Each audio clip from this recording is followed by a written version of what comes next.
My name is Helen Lane, and I'm going to present Plant of the Month, the Parsley Hawthorn. As we know, we had a pretty severe freeze, and I lost some bushes in my yard. These were bushes probably planted by the previous owner to sort of spruce up the yard, but they weren't natives. So I pulled them out. They were really easy to get out because they were dead, and I had all this space. And like many gardeners, I like to try new plants. So it's our last plant sale. I got a Parsley Hawthorn, but really knew nothing about it. So I'm sharing with you some of what I've learned. There are many varieties of hawthorn, so the scientific name is essential for differentiate. These are small trees and in a class of bushes and flowering plants. As you can see from these scientific orders, Rosellas is a plant from the roses. In fact, roses are in the same order. The Parsley Hawthorn is hardy. It grows in zone 4, and it is medium heat tolerant too. It grows on edges of wooded areas where there's partial sun and well-drained soils. And I have seen it right along various streams that are heavily treed, very big riparian areas. And as you can see, the spring flowers are quite small, and it's really quite pretty. The leaves are small as well.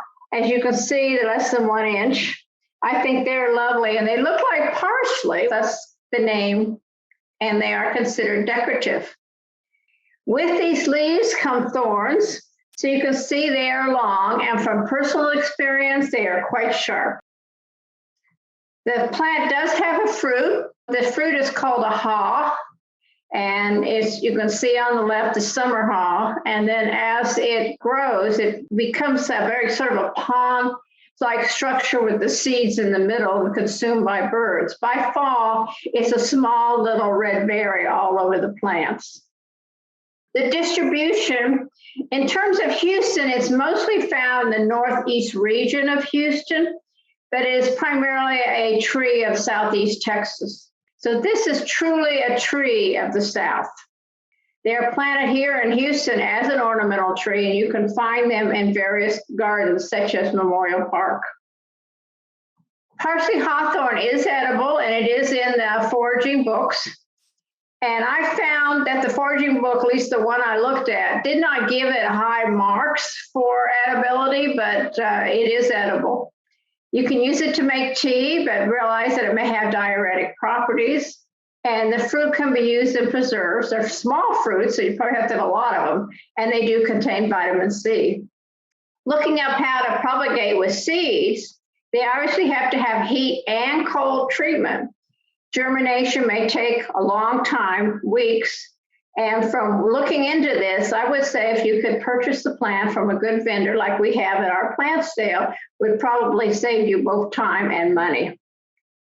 As I said, the hawthorns are easily consumed, and none of the supplements that I found had contained parsley hawthorn, so it's important to read the labels. The extracts can be pulled out to make beta-blocking compounds. There is a warning from the literature that suggests that the plants may produce asthma or other allergic responses, and the concentration in the plants, of course, vary by growing conditions and this type of species. The leaf and berry nutritional supplements are out there, but none of them, as I said, are parsley hawthorns. Parsley hawthorn is a beautiful small tree for the yard or for landscaping, and we do find it in the wild in our various woods. Thank you.